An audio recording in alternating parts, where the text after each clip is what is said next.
Saludos, hoy en Vivencias de Juristas nos corresponde el doctor Fernando Fernández.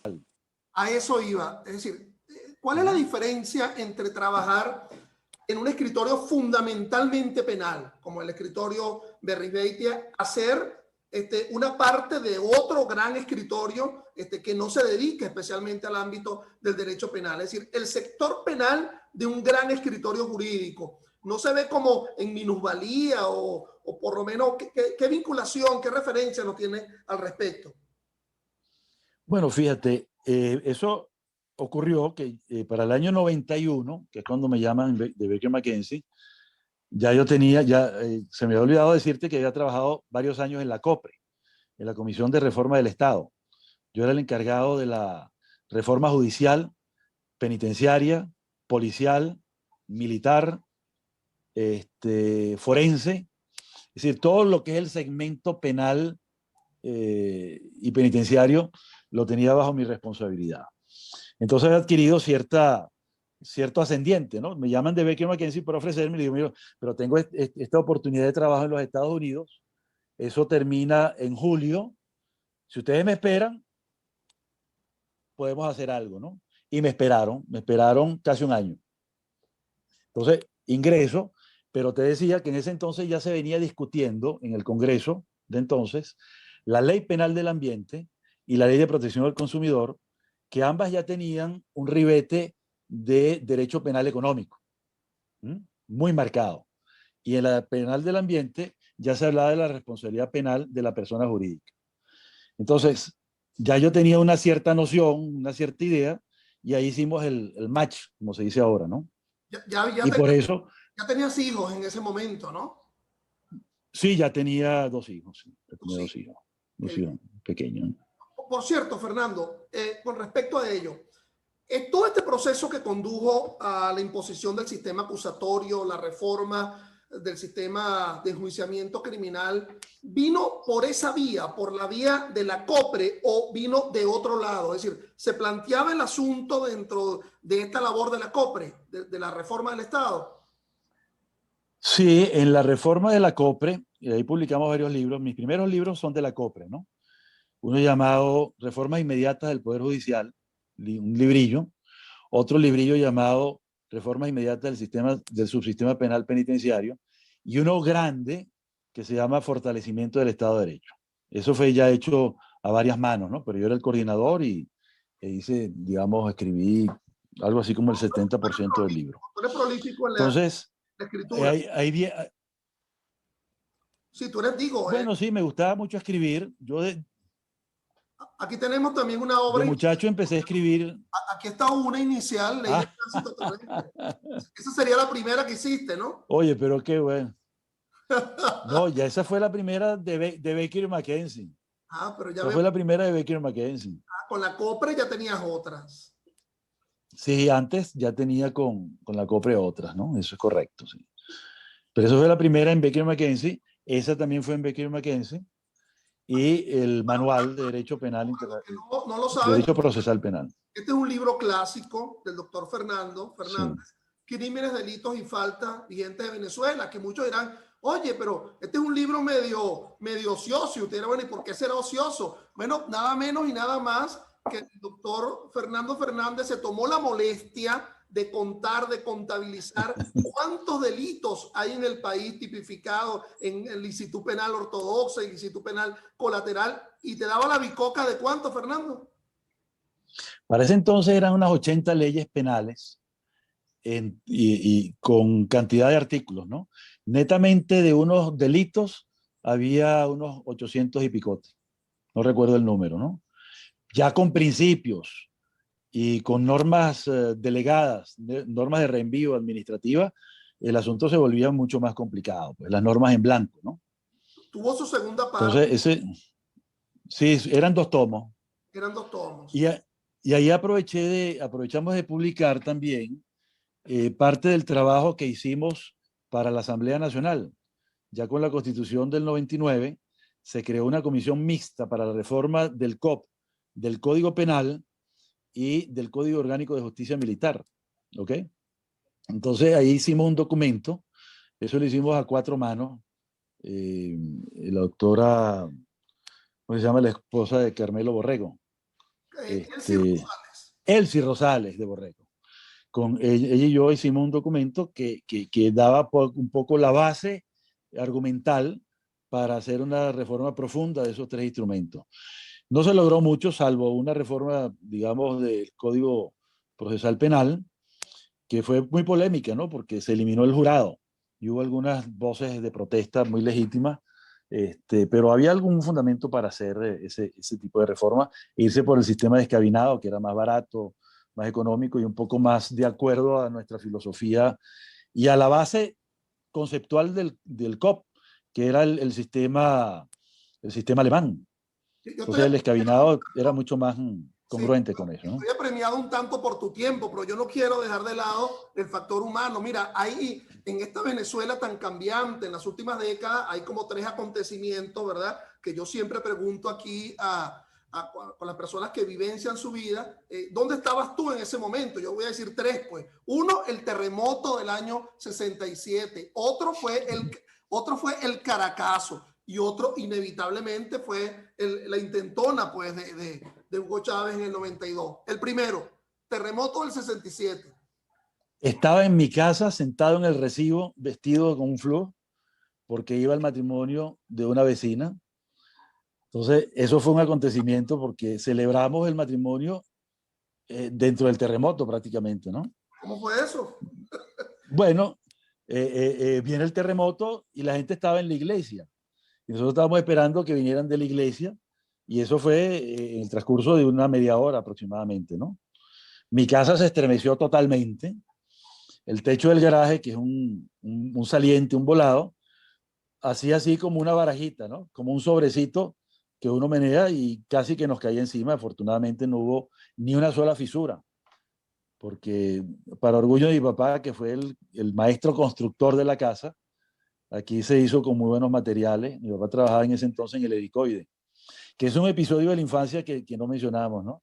Gran parte de mis vacaciones durante la infancia, entre la pubertad básicamente, entre los 11 y los 13, 14 años, transcurrieron en el helicoide. Yo iba todas las vacaciones, todos los días. No era una cárcel, no era una cárcel. Yo estuve en ese sitio, pero no disfrutando. No. Pero yo me recorría a pie todo el helicoide. Entonces tuviste una circunstancia. Sí, para mí, para ti es una tragedia recordar el helicoide, para mí era una alegría recordarlo porque disfrutaba muchísimo en el helicoide. Bueno, primer tema, el terremoto. Segundo tema, el Caracazo. El Caracazo. Yo estaba trabajando en la COPRE, fue terrible, porque fue un cisma, pues, ¿no? Para la COPRE y para todos los intentos de liberalizar la economía. Luego vino el golpe del año 92, también terrible. Ya yo había salido de la COPRE. Ya estaba integrado a Becker Mackenzie en el año 92, ¿no? Te quiero hacer una pregunta, Fernando. Hay muchas con respecto al tema del Caracazo. ¿Tú dudas que eso fue impulsado o fue realmente algo de un origen popular? Mira, eran las dos cosas, ¿no? No te olvides que el planteamiento del marxismo-leninismo ha sido siempre la insurrección, la lucha de clases, ¿ok? Entonces había un piso político fermentado, había un clima además muy adverso a Carlos Andrés Pérez, de parte pues de grandes sectores de la economía que vivían del Estado y se veían afectados. Entonces lo que se llama la derecha junto con la izquierda habían creado un clima de agitación muy grande, ¿no? Y de descrédito de la democracia. Entonces eso fue, digamos, como elementos que facilitaron, que impulsaron. Si hubo organización o no, yo no me consta. Todavía no tengo los datos claros, ¿no? Pero sí había, digamos, un ambiente que hacía posible ese ambiente, esa irrupción loca e insurreccional, que además fue de corte económico, porque en el Caracazo lo que hubo fueron saqueos, básicamente. No era una cuestión de corte político, ¿no? Sino un quítate tú para ponerme yo, y dame lo que es mío. ¿Dónde Entonces, funcionaba la COPRE? ¿Dónde funcionaba en ese momento? piso 38 de la Torre Oeste de Parque Central. Y entonces, en ese febrero, finales de febrero del 89, el Caracazo, para tú trasladarte a tu casa en el Paraíso, presenciaste, viste en la calle muchas de estas cosas, ¿no? Sí, sí, vi, claro. Claro, hubo ahí nos dieron, digamos, una libertad, había que trasladarse solamente ¿cómo se llama esto? Salvoconductos. Los primeros momentos yo no tuve salvoconductos hasta que se vio la posibilidad y ya uno pudo observar con más detalle los desastres, ¿no? Eso fue terrible, de verdad. 4 de febrero del 92, 1992, ¿dónde estabas? Ya yo estaba empezando a trabajar eh, no, yo estaba en Estados Unidos el 4 de febrero. Estaba dando clases en Nueva York y bueno, eso fue además otro acontecimiento porque era uno de los pocos profesores universitarios en Estados Unidos. Entonces me contactaron de varias universidades y fui a dar charlas y cursos en el Hunter College, en el Lewis and Clark College y en el Oklahoma State University. Entonces, bueno, recorrí todos los Estados Unidos. Fui a la American University en unas jornadas en Washington con varios académicos que querían saber de un venezolano cuál era la visión que podían hacerse de los problemas, ¿no? Entonces, bueno, tuve que explicar lo que era la reforma del Estado que se estaba intentando hacer, los esfuerzos que había para ello, la liberación de la economía, etcétera, y un poco el ambiente político, pues, ¿no? Entonces, bueno, fue... Tú estabas allá y recibiste la llamada. Mira, acaba de ocurrir un golpe. Sí, sí, recibí la llamada y las noticias. Las noticias me llegaron. Y yo no podía venirme porque tenía un contrato de trabajo muy estricto, ¿no? Este, Bueno, y era imposible venirme, ¿no?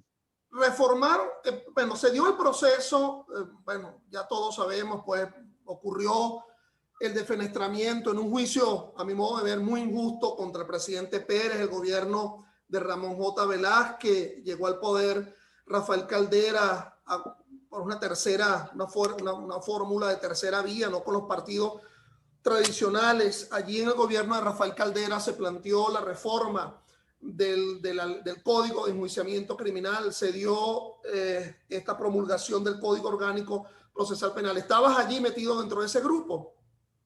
Sí, en principio, primero, ya que menciona el juicio de Pérez, yo era el abogado de Reinaldo Figueredo y lo representé en un amparo y en parte del proceso penal también, ¿no? Junto con Alberto Arteaga formamos un equipo muy interesante, para mí muy nutritivo, ¿no?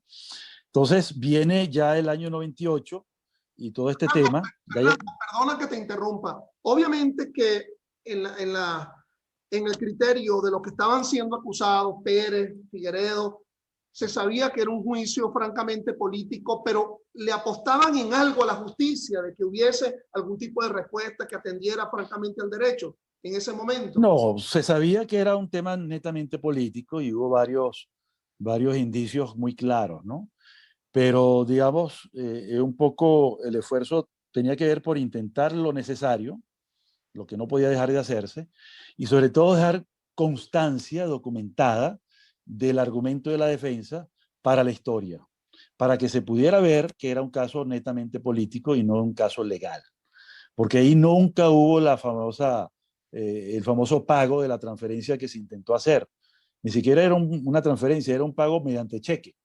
Entonces el cheque jamás se cobró, no hubo, y todo fue una tramoya que se montó, incluso un traslado falso de dinero, una especie de falso positivo, una prueba luego que se aclaró ante la Corte Interamericana de Derechos Humanos, déjame decirte, ¿no? Hubo una sentencia allí de quien supuestamente llevaba el dinero que admitió que había mentido, que admitió que no era cierto que hubiese trasladado dinero alguno, ¿no? Entonces, si es que hubo la intención de cometer un delito, que no la hubo, fue un error administrativo, en nuestra opinión, de todas maneras, el traslado famoso del dinero jamás se hizo. O sea, ni siquiera de una tentativa, pues, ¿no? Entonces, bueno, eso trató, porque se trató de hacer ver que unos 116 millones unos 250 millones de bolívares que era el efecto cambiario, se ha trasladado en bolsas escondidas del Banco Central hasta Miraflores. Y resulta que nosotros pedimos una prueba técnica, la pidió pues, el equipo y la aportamos, ¿no? De cuánto podía pesar en billetes de 100 de esa época esa cantidad de billetes. Y pesaba algo así como lo que contiene un baúl enorme, ¿no? Es decir, no podía ser llevado en bolsas de papel o en bolsas de lo que ellos decían que se llevaba en las manos. O sea, tenías que haber llevado un baúl o 2 o 3 maletas. Y así sucesivamente, ¿no? Bueno, lo demás es historia. Te preguntaba sobre la reforma procesal penal. Allí trabajaste Sí, y eso condujo a la promulgación de ese Código Orgánico Procesal Penal en 98 y su plena vigencia en el 99. Ahí tenemos un libro tuyo sí, vinculado a esa reforma, ¿no? El Manual de Derecho Procesal Penal. eso es correcto, sí. Fíjate, yo realmente no fui parte del equipo que redactó el COP. Ahí los méritos lo tienen Sergio Brown, Jorge Rosell, Mayaudón, Magali Vázquez. Ellos eran el núcleo de las personas contratadas por el Congreso de entonces, ¿no? Yo lo que hice fue convertirme en el promotor de la reforma. Estudié muchísimo, porque yo he sido formado en el sistema antiguo. Me preparó una profesora canadiense en el sistema acusatorio. Y bueno, y mi vinculación con la Universidad Americana me permitió acceder a literatura de primera mano de lo que era el sistema norteamericano de acusación penal, pues, ¿no? Entonces, ellos lo llaman de los adversarios.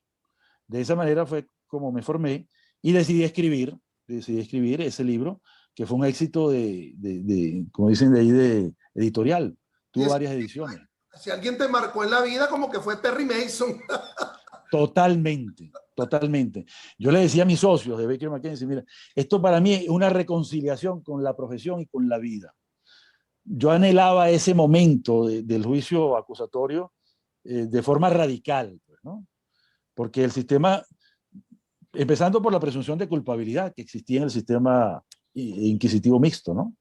Que me parecía terrible, presumirse la culpabilidad y tú tenías que probar tu inocencia desde la cárcel mientras estabas detenido, en aquellos 8 más 8 días de la detención preventiva, ¿no? Me imagino que tienes un interés o te gustan las novelas jurídicas, ¿no? John Grisham debe estar allí presente, ¿no? Y las versiones de todas Sí, sus... claro. Y las versiones, ¿cuál de las novelas de novela jurídica te gusta más? ¿O de Grisham o de otro? Bueno, la firma para mí es muy importante, ¿no?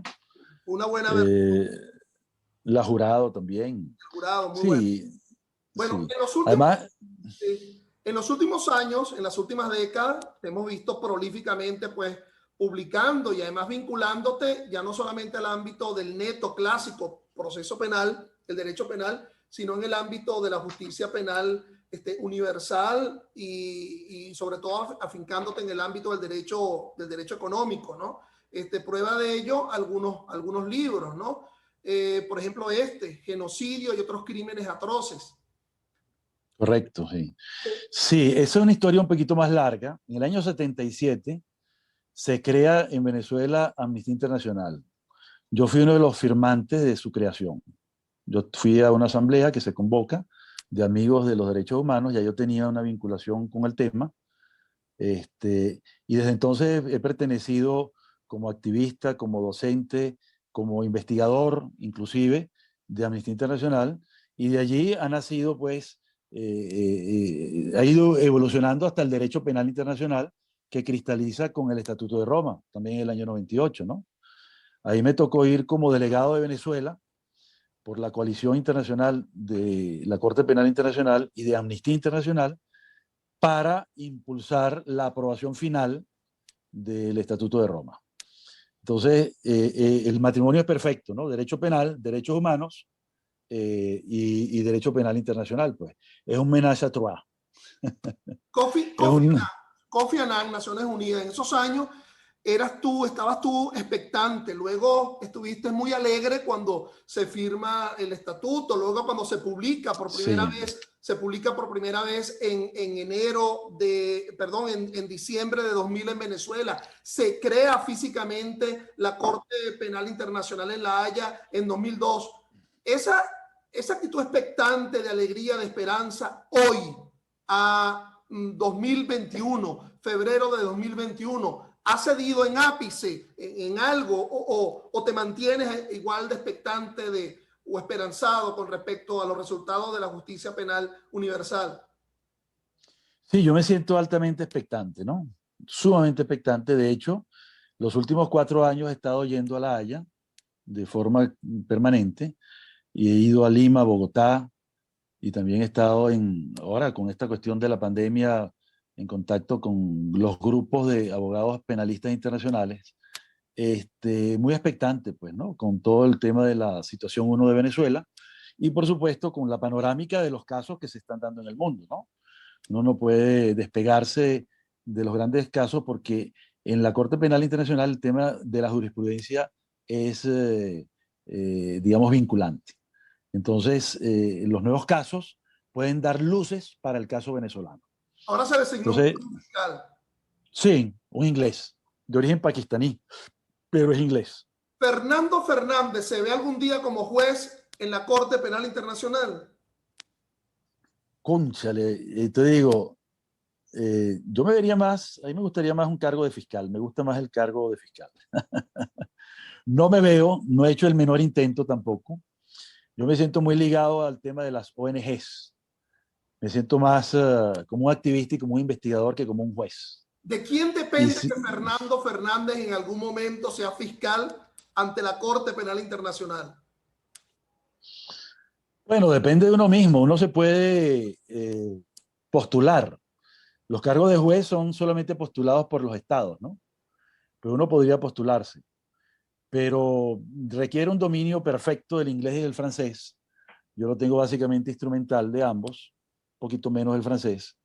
Y yo creo que es sumamente exigente. No, no me he visto todavía en esa, en esa capacidad. Aquí Me nos veo más está, bien, como te digo, como sí, profesor, como investigador y como cooperante de la justicia penal internacional. aquí estoy compartiendo con el doctor Fernández, el doctor Bombicini y otros profesores de la Universidad Santa María, la doctora Gloria Piño, entre otros, ¿no?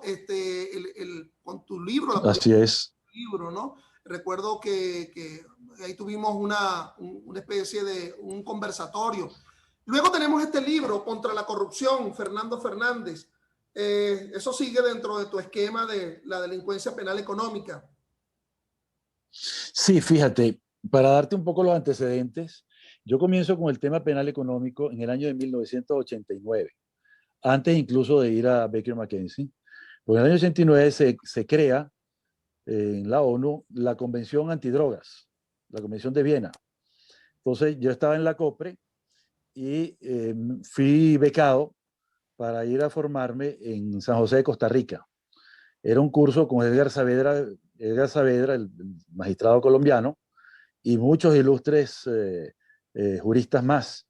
Ahí tomamos un curso de 15 días, un curso súper intensivo sobre el tema drogas, que es derecho penal económico. Ahí empieza, digamos, mi acercamiento profundo a esa temática y como ya yo venía del campo de la rehabilitación, no me fue difícil, ¿no? Ese fue como un hito bien importante y lógicamente con el tema de las leyes antidrogas aquí en Venezuela, la LOCTICSEP, primero la LOCEP y después la LOCTICSEP. Eso fue sumamente importante para crear pues el primer abordaje de un derecho penal bien agresivo de tipo empresarial. Ha viajado, Entonces, con ese, digo, has viajado, has vivido, has trabajado en muchas partes del extranjero, has estado. ¿Cómo se concibe desde afuera el derecho venezolano? No se conoce. Los últimos años han conducido a que la creencia es que la desinstitucionalización del país también ha conducido a un deslave del derecho. No se respeta o no. fíjate tú lo ves por el interés de los juristas en adquirir libros de venezolanos. Es muy poco, realmente es muy poco. Yo me enteré de todo esto cuando hice los libros para McGraw-Hill. McGraw-Hill, que es una editorial internacional, tenía mucho énfasis en el mercado latinoamericano y mucha importancia, ¿no? Entonces, ofrecían los libros de venezolanos allá, pero eran muy pocos quienes lo adquirían, ¿no? Porque el derecho penal venezolano no ha tenido una trascendencia transfronteriza, como si lo ha tenido el colombiano, el español, el argentino, y así sucesivamente, ¿no? Tú consigues grandes autores que se han universalizado por esa vía, ¿no? Todavía el derecho penal venezolano no ha tenido esa influencia. En este Es libro, una lástima. sí, es una lástima. En este libro contra la corrupción colocaste allí a Mercurio, pintado por Goldziu en el 1611. ¿Por qué? Porque es el dios de los ladrones, el dios del comercio y de los ladrones. Este otro libro, entiendo que este es el último, ¿no? Ajá. Por ahora, Estado dual o anómico, ¿es tu último libro? Sí, uno de los últimos. Luego publiqué El Estado como botín, materiales de sangre, que son librillos digitales, y otros libritos sobre el derecho a la vida y el derecho y la detención arbitraria. Todo enemigo se presume culpable. Pero este que tú estás citando allí es como la mamá de los otros, porque ahí trabajo la hipótesis del derecho penal enemigo aplicado a quienes no deben ser considerados enemigos, sino aplicados a ciudadanos comunes y corrientes, ¿no? Entonces tomo dos categorías filosóficas y sociológicas. La primera es la noción de Carl Schmitt sobre el estado dual, y la segunda es la del estado anómico, que es sociológica, que es cómo es posible que un estado que tiene una constitución tan buena en temas de derechos humanos, ninguna de sus normas se cumpla. ¿Ok? Por eso es que hay una anomia estatal.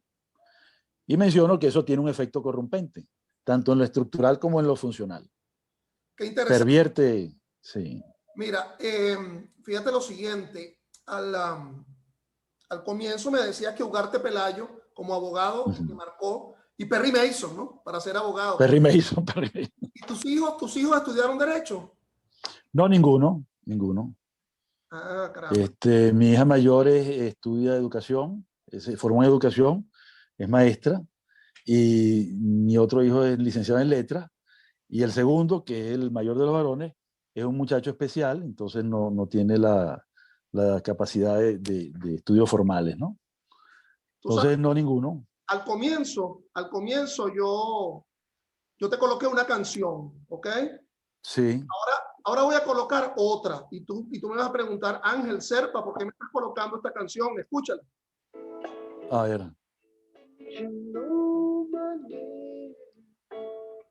¿Ubicas al cantante? Sí, ese es el guitarrista, ¿cómo es que se llama? Eric Clapton. Eric Clapton, sí, muy conocido y Y tú dirás, ¿por qué me pones Eric Clapton? Señores, sí, miren, sí, miren, a, eso sí, ahí sí me agarraste, miren a ahí Eric sí me Clapton. agarraste. ¿A quién se parece Eric Clapton?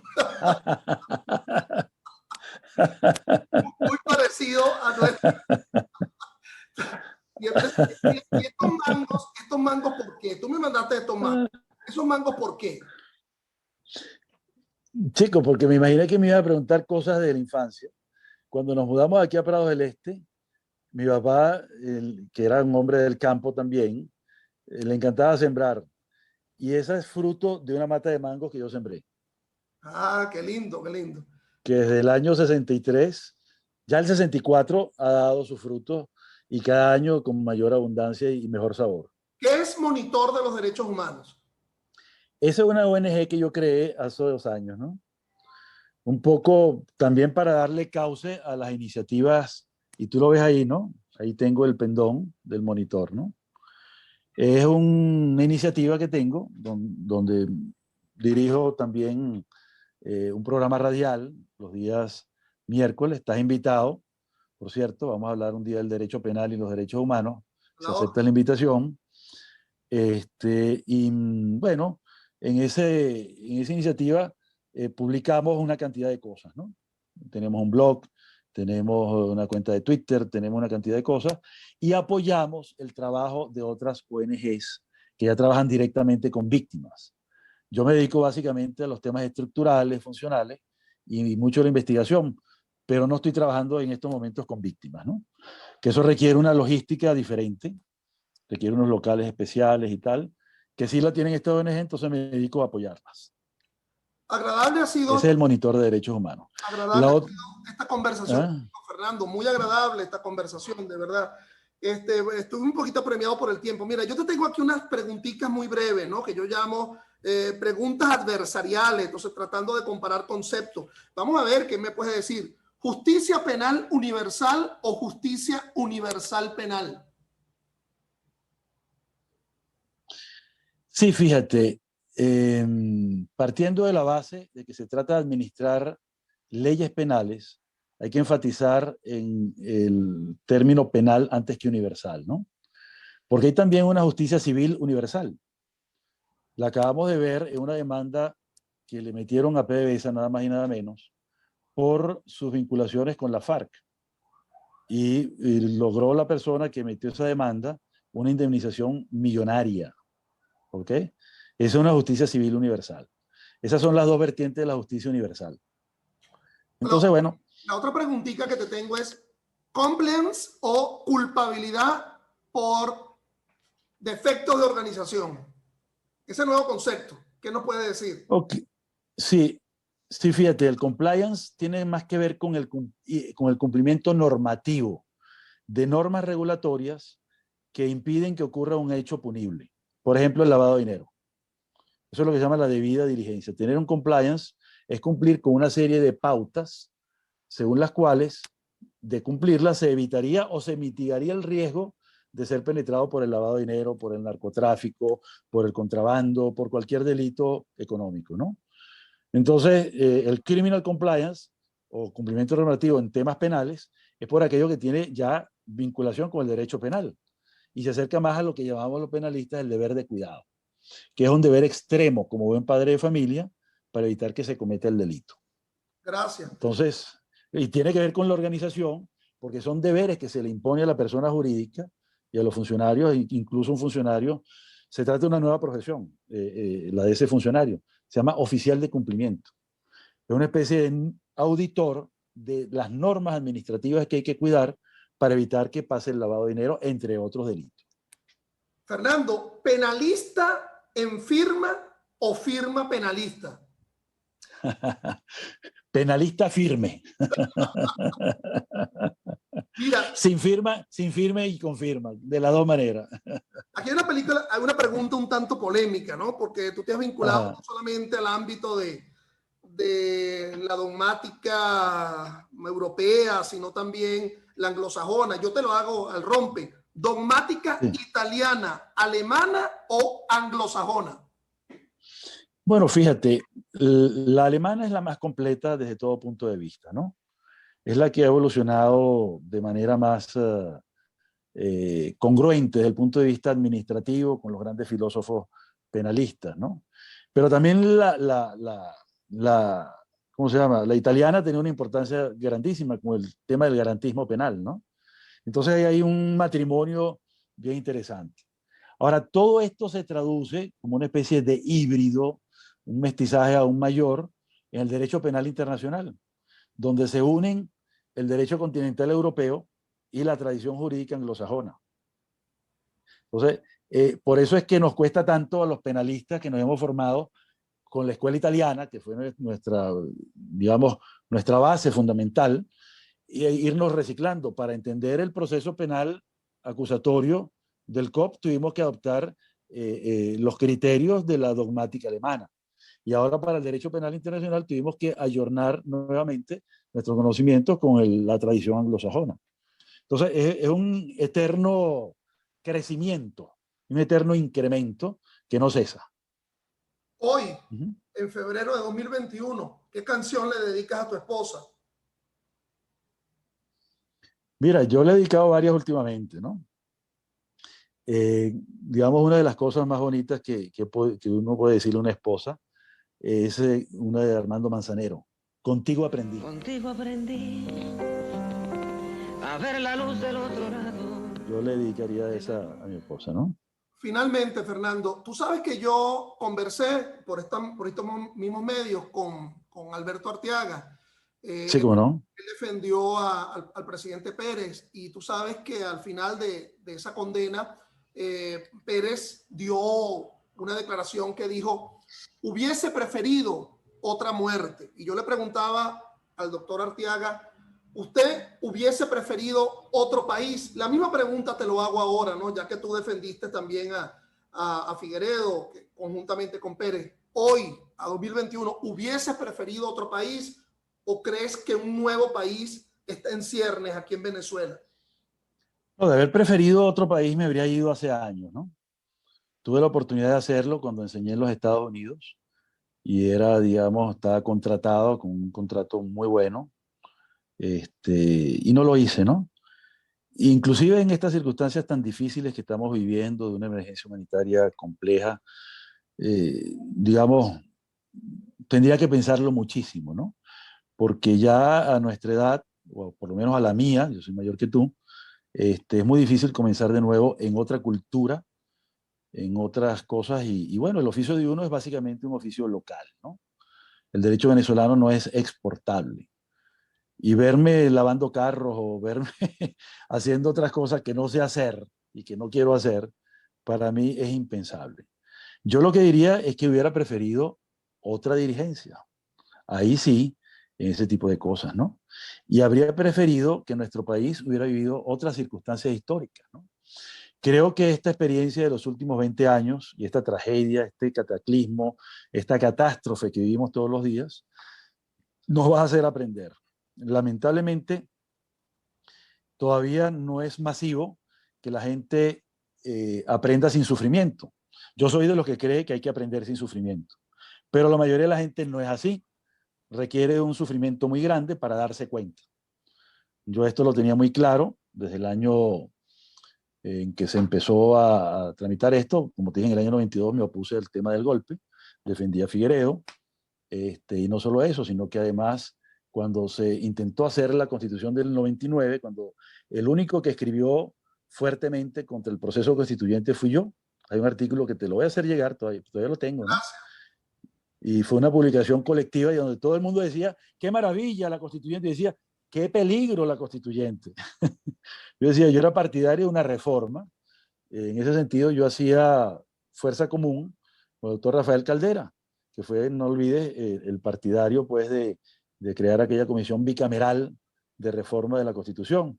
Yo era de esa línea. Pues. Se podían hacer reformas profundas, importantísimas, sin necesidad de abrir la caja de Pandora, que fue lo que se abrió. Y estamos viviendo las consecuencias. ¿Conversaste con Caldera en aquellos años? ¿Conversaste con el doctor Caldera? Sí, cómo no, tuvimos reuniones. Bueno, conversar con él era un poco difícil, había que oírlo primero, ¿no? Pero sí conversamos varias veces y él estaba muy abierto. Inclusive cuando le tocó promulgar el COP, él me llamó aparte en Miraflores y me dijo, doctor Fernández, ¿y usted está de acuerdo con este código? Digo, sí, doctor Caldera. Este ha sido el anhelo de toda mi vida. Un sistema moderno, un sistema abierto, un sistema oral. Ah, bueno, es bueno saber eso porque a mí me preocupa mucho. Y eso, bueno, para mí decía muchísimo, ¿no? Él es un hombre de pocas palabras, a pesar de ser un gran orador, pero sus opiniones siempre uno tenía que ver entre líneas, ¿no? Y eso me pareció a mí realmente muy interesante ese diálogo.